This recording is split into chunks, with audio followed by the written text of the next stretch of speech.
যে চাপ দিলে তো কাজ হয়, তাহলে তো আপনি উদ্বুদ্ধই হবেন। আপনি যদি এটাকে পরোক্ষভাবে বলেন উদ্বুদ্ধ করে কিনা, তাহলে আমি মনে করি না যে এই সরকার এত স্মার্ট যে সে এতটুকু পাকা খেলোয়াড় যে সে কিছু চাপ তৈরি করে। আমি দেখি তার দুর্বলতার কারণেই এটা হয়। এনজয় করে কিনা, করতে পারে, কারণ শুধু রেফারির ভূমিকা আছে। দুই দল মারামারি করলে তো তার গুরুত্ব বাড়বে, তাই না? তার সম্মানটা বাড়বে, তার পজিশনটা বাড়বে। যে গোল দিয়ে দিয়েছে সেই মন্তব্যটাকে আপনি কিভাবে দেখেন?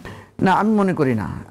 আমি আপনাকে বলি, এই যে রাশেদ এতক্ষণ কিছু কথা বললো, একটা সায়ন্ত বললো, সবাই ষড়যন্ত্রের কথা বলছে। ষড়যন্ত্র করছে কে? ধরেন আমি না ওই যে মানে নির্বাচন বানচালের ষড়যন্ত্র চলছে, নির্বাচন পেছানোর প্রেক্ষাপট তৈরি হচ্ছে, কথা হচ্ছে ষড়যন্ত্র না, ওপেন। একটু সরি ফর ইন্টারাপশন, তারা দলীয় স্বার্থ বেশি প্রাধান্য দিয়ে ওপেনলি অবস্থান নিচ্ছে। এখন পর্যন্ত কেউ নির্বাচন পেছানোর কথা বলে নাই। আপনারা যেগুলো বলছেন এগুলো হচ্ছে বিচ্ছিন্ন বিক্ষিপ্ত কারো কথা। আপনি দলীয় স্ট্যান্ড পেয়েছেন কখনো? এনসিপি দলীয়ভাবে বলেছে নির্বাচন পেছাতে হবে? জামাতের নেতাদের মুখে আমরা না, জামাতের নেতাদের মুখে বিএনপির নেতাদের মুখে আপনি এত কথা শুনেছেন, আপনি তো মিলাইতে পারবেন না। কেউ বলেছে যে আঙ্গুল বাঁকা করতে হবে, কেউ বলছে যে ভাসিয়ে দিব, নানা রকমের কথা কিন্তু আছে। কথা কারোই কম যায় না। শুনেন, রাজনৈতিক জায়গায় আমরা এই জন্যই বলছি যে উভয় দলকে, আমি আজকে এই যে একটু আগে ডিপ্লোমা ইঞ্জিনিয়ার্স একটা মিটিংয়ে আমি বক্তব্য দিয়েছি, ওখানে বিএনপি জামাতের লোকেরাই ছিল। আমি বলেছি এক দোয়া মাহফিল আয়োজন করেন যে এই দুই দলের যাতে মানে মানে শুভবুদ্ধির উদয় হয়। কারণ দেখেন, ওনারা যে বিষয়গুলো নিয়ে জটিলতায় ঢুকে পড়েছেন, একটা জিনিস বুঝছেন না যে ওনারা একটা খারাপ পরিস্থিতির মধ্যে ছিলেন দোনোটা দল। ঠিক আছে, খালেদা জিয়া জেলে ছিলেন, বন্দী ছিলেন, তারেক রহমান দেশের বাইরে ছিলেন, ওনার মামলা ছিল, বিএনপির বহু নেতাদের জেলে ছিলেন, বহু নেতারা প্রকাশ্যে মুভ করতে পারেন নাই, লক্ষ লক্ষ নেতাকর্মীরা মামলাবদ্ধ ছিলেন, জামাতের লোকেরা ফাঁসিতে ঝুলেছেন, বাড়িঘরে থাকতে পারেন নাই। মানে এটার ব্যাখ্যা বেদনা বলার মতো নাই, গুম খুন হয়ে গেছেন সবাই। সেই জায়গাতে উঠে এসে ওনারা এখন যে জায়গায় ঝগড়াটা করছেন, কি নিয়ে ঝগড়া করছেন বলেন? বিএনপি মনে হয় যেন সংবিধানের জন্য জীবন দিয়ে ফেলবে। সংবিধান মেনে তো বাংলাদেশ চলে নাই কখনো। আমি বলছি না অতীতে চলে নাই বলে চলবে না, তা না। আমাদের সংবিধান ক্ষত বিক্ষত হয়েছে, আমাদের রাষ্ট্রপ্রধানরা নিহত হয়েছেন, আমাদের সেনাবাহিনীতে প্রচুর বিদ্রোহ হয়েছে, একের পর এক এগুলো ইতিহাস আছে আমাদের, তাই না? তো এখন এই আলোচনা করে হঠাৎ করে সবাই যখন একটা সুন্দর পরিবেশ পেয়ে গেছে, হঠাৎ করে যখন সবাই পালিয়ে গেছে, নিজেদের স্বর্গরাজ্য হয়ে গেছে, তখন আমরা সবাই নীতি কথা আগে না পরে, মানে নোট অফ ডিসেন্ট থাকবে কি থাকবে না, আমরা এসব নিয়ে দ্বন্দ্ব করছি। অথচ আমরা দেখছি আমাদের দেশের অর্থনীতি ভেঙে পড়ছে, আমাদের ব্যবসায়ীরা একেবারেই মানে নাভিশ্বাস উঠে যাচ্ছে ব্যবসায়। একটা মানুষকে আপনি যদি জিজ্ঞেস করেন ভাই নোট অফ ডিসেন্ট থাকবে কি থাকবে না, সে বলবে যে ভাই তাড়াতাড়ি দেশটাকে একটু শান্ত করেন। আপনি দেখেন সাধারণ মানুষ বলবে। যেদিন আপনাকে আমি দুইটা কথা বলি, লোকদেরকে আপনি যা জিজ্ঞেস করেন যে সংস্কার চান না নির্বাচন চান, মানুষ বলবে নির্বাচন না, মানুষ বলবে দুইটাই চাই। আপনারা এই যে ভুল, এই যে বিএনপির লোকেরা অনেকে বলে ভাই নির্বাচনটা দিয়ে দেন, আমরা এখন ইকোনমিক্যালি নির্বাচন দিয়ে দেন। খারাপ অবস্থায় আছি। আপনি যাকে বিএনপির লোককে জিজ্ঞেস করলে সে বলবে নির্বাচন দিয়ে দেন, ঠিক আছে? আমি আপনাকে সাধারণ লোকের কথা জিজ্ঞেস করছি, আপনাকে বিএনপির বা জামাতের লোকের কথা বলছি না। আপনি একজন নিরপেক্ষ লোকের কাছে যান, সে বলবে আমি চাই দেশটা বদলে যাক, দেশের পরিবর্তন আসুক, নির্বাচনও আমি চাই। কেউ নির্বাচন চায় না, নির্বাচন পিছায়, এটা আমি দেখি নাই কখনো। কথা হচ্ছে একে অপরকে ঘায়েল করার জন্য কথাগুলো বলছে, এবং আননেসেসারি এই ঘায়েল করা হচ্ছে, একদম আননেসেসারি। কারণ এই সরকারের আপনি তো বলছেন ভেতরের অন্তরালের কথা হচ্ছে ওনাদের অধিকাংশ উপদেষ্টারা ছেড়ে যেতে চান। আপনি দেখেন উপদেষ্টাদের বিরুদ্ধে যদি কোনো অভিযোগ থাকে, কি অভিযোগ আছে? কেউ তো তাদেরকে ছেড়ে দিতে চান না। ভাই তো এটা তো চাইবেই, এটা তো চাইবেই। কিছু সব মানুষ তো আর একরকম হবে না, সব মানুষ তো জেসিনের মতো জনপ্রিয় উপস্থাপক হবে না, খোঁচা মারা উপস্থাপক হবে না, পার্থক্য রকম হবে, তাই না? না, এটা আপনাকে খোঁচা মারলাম আর কি, আমি একটু রাইট, সেটাই বুঝতে পারছি। আমি একটু প্রসঙ্গে আসি।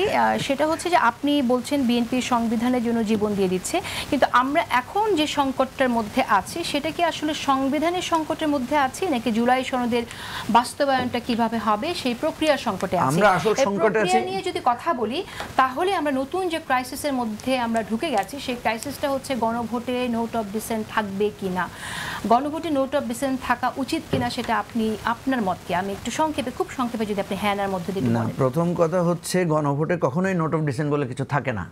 আপনি অতীতে কোথাও পৃথিবীতে ইতিহাস যদি খোঁজেন, কোথাও দেখবেন সে ধরনের কোনো নোট অফ ডিসেন্ট নিয়ে কোনো গণভোট চাওয়া হয় না। কথা হচ্ছে নোট অফ ডিসেন্ট দিয়েছে কে? 40টা নোট অফ ডিসেন্ট আছে এখানে 2টা 3টা না, অনেকে মনে করে যে অল্প নোট অফ ডিসেন্ট আছে, 40টা না আরও বেশি, ঠিক আছে? আপনার 58টা নোট অফ ডিসেন্ট আছে, নানা স্তরের নোট অফ ডিসেন্ট আছে, এটা তো একটা রাইট। এখন একটা বিষয় খুব স্পষ্ট করে সাধারণ মানুষের জন্য আমরা বলি যে নোট অফ ডিসেন্ট দেয়া মানে শুধু তো বিএনপি না, এখানে আরো অনেকগুলো জামাতেরও নোট অফ ডিসেন্ট আছে। নোট অফ ডিসেন্ট মানেই হচ্ছে যে এটা আমরা ভিন্ন মত পোষণ করছি, আমরা মানি না। তো যে এখানে আপনি সারা দুনিয়া মানি না, আরেকটা জিনিস খেয়াল করবেন, আপনি জানেন বিএনপি নোট অফ ডিসেন্টে কি লিখেছে? জানেন সেটা? অনেকগুলো বলেন তো কি লিখেছে? বিএনপি লিখেছে, শুনেন এই যে একটা জিনিস খেয়াল করেন, বিএনপি লিখেছে নোট অফ ডিসেন্ট, একটা নোট দিয়েছে, দেখবেন ওখানে লেখা আছে। নোটে কি লিখেছে? বিএনপি বলেছে যদি আমরা ম্যান্ডেট পাই তাহলে আমরা এটা বাস্তবায়ন করব। তার মানে কি? তার মানে আপনাদের সিদ্ধান্ত ঠিক আছে, আমরা যদি ম্যান্ডেট পাই তাহলে আমরা এটা করব, এই তো বিএনপির কথা। তো বিএনপি যদি ম্যান্ডেট পায়, এই যে রাশেদ একটা কথা বললো যে আমরা স্বাক্ষর করেছি, আপনি দেখবেন জাতীয় সনদের যে প্রিন্টেড ভার্সনটা আছে সেখানে কিন্তু নোট অফ ডিসেন্টগুলো উল্লেখ করা আছে, যার যার দল যে যে নোট অফ ডিসেন্ট দিয়েছে, আমাদের একটা নোট অফ ডিসেন্ট আছে, সেটা উল্লেখ করা আছে। তাহলে এই জিনিসটা তো আমাদের কাছে একটা ন্যাশনাল মানে ডকুমেন্টস আছে আমাদের কাছে। আচ্ছা, তাহলে আমরা কোনটাকে গুরুত্ব দেব? আপনি যেটা বলছেন আমি বুঝতে পারছি, কিন্তু ওখানে আপনি একটু আমি ডিসএগ্রি করি। আপনি যেটা বললেন যে নোট অফ ডিসেন্টের জায়গায় বিএনপি যেটা বলছে আমরা ম্যান্ডেট পেলে এটা বাস্তবায়ন করব, আমরা ওনারা এটা বোঝাতে চেয়েছে, বিএনপি থেকে বোঝাতে চেয়েছে যে আমরা ম্যান্ডেট পেলে আমাদের মতো করে বাস্তবায়ন করব। মানে ওনারা যে আপত্তিটা করেছেন, মানে ওনাদের আপত্তিটা ওনারা বাস্তবায়ন করবেন, হ্যাঁ ঠিক আছে? এখন আমি আপনাকে বলি, আপনি একটা ভালো করে বুঝেন, এই জিনিসটা কোনো সমস্যা হবে না। না বুঝে না জেনে এই সমস্যাগুলো তৈরি করতেছে, এখন বললে তো লাভ নাই, আমি যারা বেশি বুঝে ওরাই তো প্রিভেল করবে।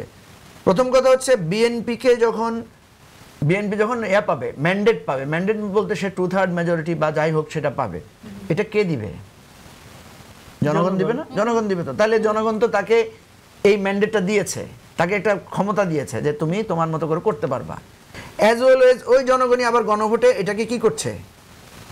এই জিনিসটাকে পাশ করছে। তাহলে জনগণ একই সাথে দুইটাকে পাশ করছে, কিন্তু কথা বুঝতে পারছেন? জনগণ দুইটা জিনিসকে পাশ করছে একই সাথে। এইটা ফয়সালা হবে তাহলে পার্লামেন্টে গিয়ে।